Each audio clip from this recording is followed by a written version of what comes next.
श्रीमान वेंकटनाथार्य कवितार्किक केसरी वेदांताचार्यवर्यो मे सन्निधत्तां सदा हृदि रामानुजदयापात्रं ज्ञानवैराग्यभूषणं श्रीमद्वेंकटनाथार्यं वन्दे वेदान्तदेशिकं लक्ष्मीनाथसमारम्भां नाथयामुनमध्यमाम् अस्मदाचार्यपर्यन्तां वन्दे गुरुपरम्परां यो नित्यमच्युतपदाम्बुजयुग्मरुक्मव्यामोगतस्तदितराणि तृणाय मेने अस्मद्गुरोर्भगवतोस्य दयेकसिन्धोः रामानुजस्य शरणौ शरणं प्रपद्ये श्रीवत्सचिन्नमिश्रेभ्यो नमभुक्तिमधीमहे यदुक्तयस्त्रयीकण्ठे यान्ति मङ्गलसूत्रतां श्रीपराशरभट्टार्यः श्रीरङ्गेशपुरोहितः श्रीवत्साङ्कसुतः श्रीमान् श्रेयसे मे अस्तु भूयसे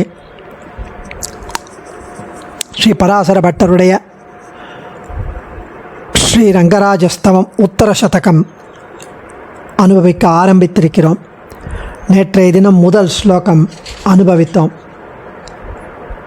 முதல் ஸ்லோகத்தில் எம்பெருமான் பரமகாருணிகன் சாஸ்திரங்களை நமக்கு அருளி செய்து கைவிளக்கைப் போல நாம் அதை கொண்டு நம்மை உய்வுறச் செய்கிறார் எம்பெருமான்.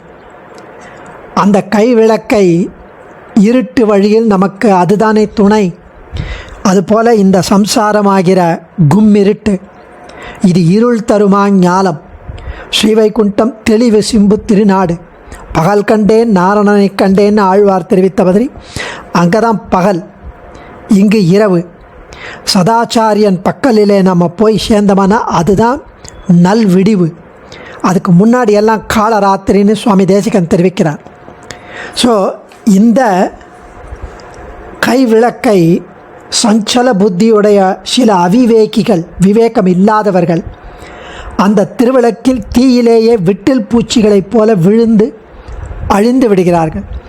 அந்த சாஸ்திரங்களை தப்பாக பிரமாண விருத்தமாக கூறும் குதிருஷ்டிகளின் மதங்களும், வேதத்தை ஒப்புக்கொண்டாலும் அதை மாற்றி தெரிவிக்கும் மதங்களும், அவைதிக மதங்களையும் போன ஸ்லோகத்தில் சுருக்கமாக அந்த விளக்கில் விழுந்த விட்டில் பூச்சிகளைப் போல என்று தெரிவித்தவர் அடுத்த ஸ்லோகத்தில் அனுபவிக்கிறார்.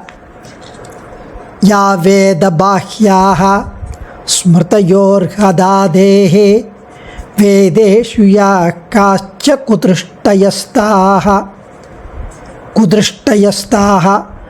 ஆகஸ்கிருதாம் ரங்கநிதே त्वदध्वनि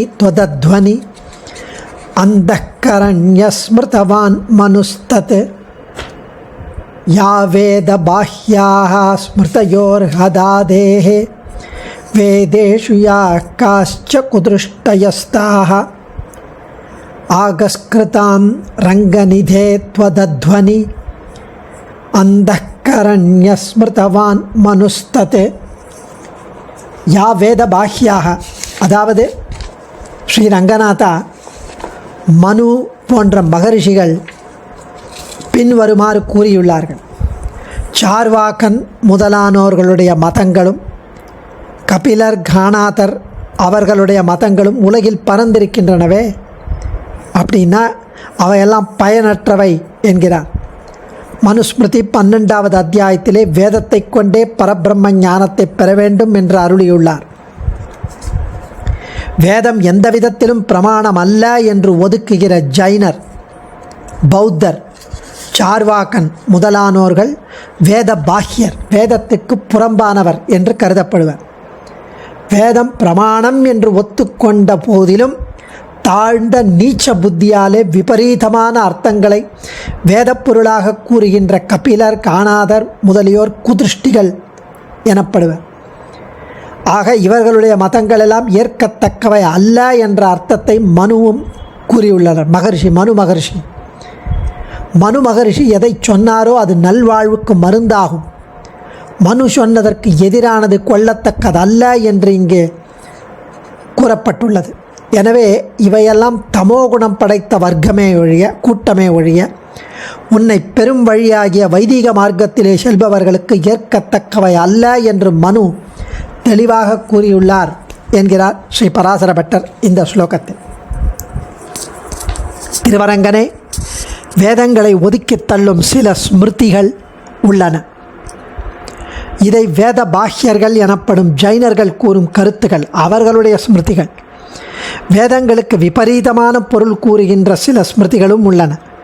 அது குதிருஷ்டிகள் எனப்படும் கபிலர் போன்றவர்கள் கூறும் வாதங்கள், அவர்களுடைய வாதங்கள். இப்படிப்பட்டவை ஸ்மிருதினா அவர்கள் ஸ்மரிக்கிறது, அவர்கள் நினைக்கிறது. இப்படிப்பட்டவை செய்வது என்ன? உன்னை அடையக்கூடிய மார்க்கத்திற்கு மயக்கம் என்னும் தடைகள் ஏற்படுத்தக்கூடியவை என்று மனு மகரிஷி தன்னுடைய ஸ்மிருதியில், மனுஸ்மிருதியில் கூறினார். ஒரு ஸ்மிருதியானது வேதத்தை சார்ந்து இருக்க வேண்டும்.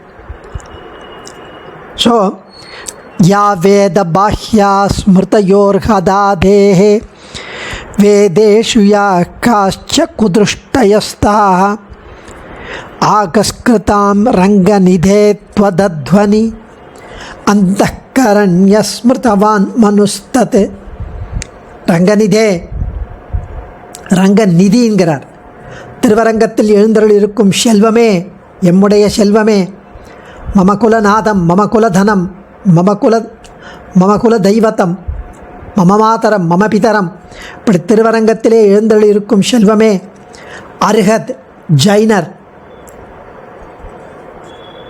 ஆதே முதலானவர்கள், ஜைனர் முதலானவர்கள், அர்ஹதாதே ஜைனர் முதலானவர்கள் வேத பாஹ்யாக, வேதங்களுக்கு புறம்பான, வேதங்களில் கூறியவற்றிற்கு மாறான, யா ஸ்மிருதயா, யாவை எவையோ சில ஸ்மிருதிகள் உண்டோ, புறம்பான சில ஸ்மிருதிகள், அவர்களுடைய ஸ்மிருதிகள் உண்டோ, வேதேஷு வேத அர்த்தங்களை கூறுவதில், யா காச்ச எந்த சில, குதுஷ்டயக கோணப்பார்வையுடைய, ஸ்மிருதயக ஸ்மிருதிகள் உண்டோ, ஆகஸ்கிருதாம் பாபம் செய்த, தாகா அத்தகைய ஸ்மிருதிகளையெல்லாம்,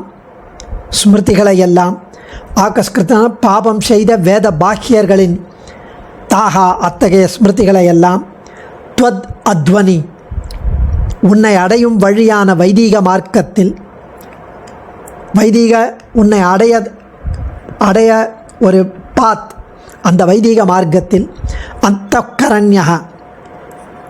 அந்தக்கரண்ய குருடனாக்கி மோகத்தை விளைவிப்பவை,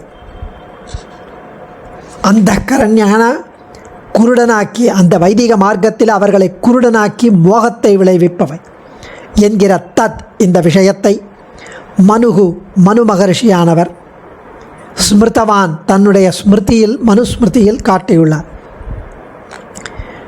பிரம்மசூத்திரத்தில் ஸ்மிருதி அதிகரணத்தில் இதரேஷாம் சானுபலப்தேஹே என்று 2.1.2 பாதராயணர், ஸ்ரீ பாதராயணர் பிரம்மசூத்திரத்தில் காட்டியபடி இந்த ஸ்லோகம் அமைந்தது. வேதத்துக்கு சார்ந்து இருக்கணும். வேதத்தை ஒப்பாத ஜைன பௌத்தர்களுடைய மதங்கள் அவரவர் எழுதிய ஸ்மிருதிகளை மூலமாக எழுந்தது, வேதத்தின் மூலமாக இல்லை. ஏன் அப்போ ஏன் அவைகள் பிரமாணமாக கூடாதா என்ற கேள்வி வரும். அப்படி கேள்வி எழ கபிலர், கணாதர் ஸ்மிருதிகளில் தெரிவிக்கப்பட்ட பல கருத்துக்கள் வேத விருத்தமானபடியால் மனு போன்றவர்கள் வேத விரோதம் வராத வரையில் வேதார்த்தங்களை விளக்கிய நடைமுறைப்படி வேதார்த்தங்களை அறிந்து பகவானை அடைய வழி ஏற்படுத்தி கொள்ள வேண்டும் என்று கருத்து. மனு போன்றவர்கள் வேத முறைப்படி வேத விரோதம் வராத வரையில் வேத அர்த்தங்களை விளக்கிய நடைமுறைப்படி வேத அர்த்தங்களை அறிந்து பகவானை அடைய வழி ஏற்படுத்தி கொள்ள வேண்டும் என்பது இங்கு கருத்து. மனு வாக்கியமே இருக்கு. அந்த மனு வாக்கியத்தையே இந்த ஸ்லோகத்தில் பட்டர் தெரிவித்திருக்கிறார். யா வேத பாஹ்யாக ஸ்மிருதயோ யாஷ்ச காஷ்ச குதுஷ்டயா, இது மனு வாக்கியம். அதே இங்கே ஸ்லோகத்தில் முதல் அடியில் வருது. யா வேத பாஹ்யாக ஸ்மிருதயோகோ யாஷ்ச காஷ்ச குதுஷ்டயா சர்வாஸ்தா நிஷ்பலா பிரேத்திய தமானிஷ்டா ஹிதா ஸ்மிருதாக என்ற மனு வாக்கியம் இங்கு திருவுள்ளம் பட்டருக்கு. யத்வை கிஞ்சன மனுரவதத் தத் பேஷஜம், இது வேதமே மனுவை பற்றி தெரிவிக்கிறது.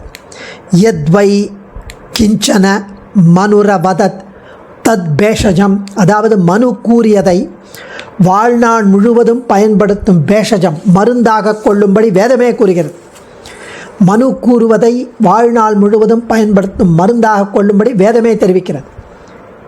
ஆனால் இந்த வேத வாக்கியத்தை மனு என்பது மந்திரங்களை கூற வந்ததுன்னு ஸ்ரீ அப்பைய தீட்சிதர் ஆட்சேபிக்கிறார்.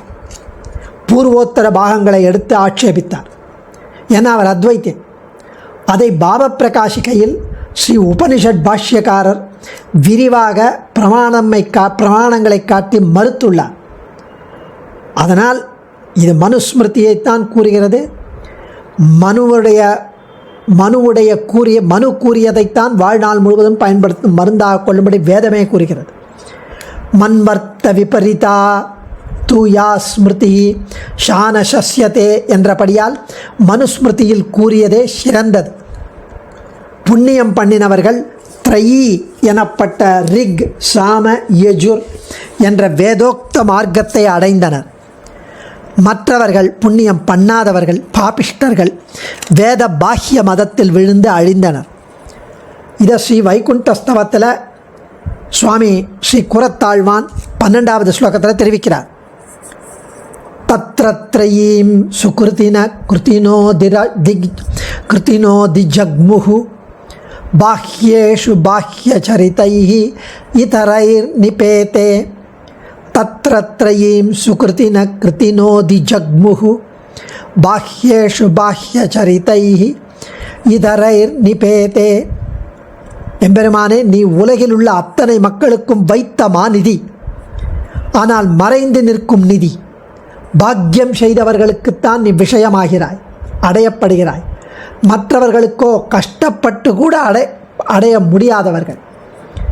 பாக்கியசாலிகள் என்றேனே, அது யாருன்னா வேதத்தை அவலம்பித்து கொண்டனர், வேதத்தை தழுவுகின்றனர், வேதத்தை சரியாக புரிந்து கொண்டு உன்னை அடையும் விஷயத்தில் அது ரொம்ப அவசியமாயிற்று.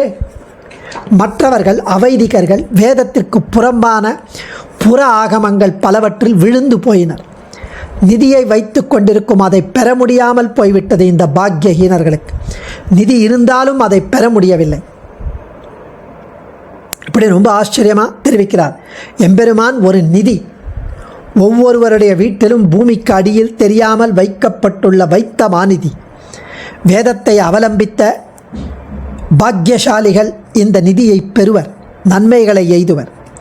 பாக்கிய குதிருஷ்டிகளுக்கு இந்த நிதி காலின் கீழே பூமிக்கு அடியில் இருந்தால் கூட கிடைக்காது, கண்ணுக்கு தெரியாது, கிடைக்க மாட்டாது.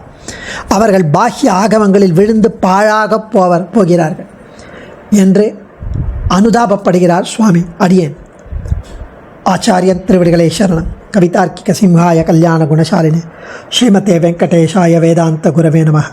தன்யோஸ்மி.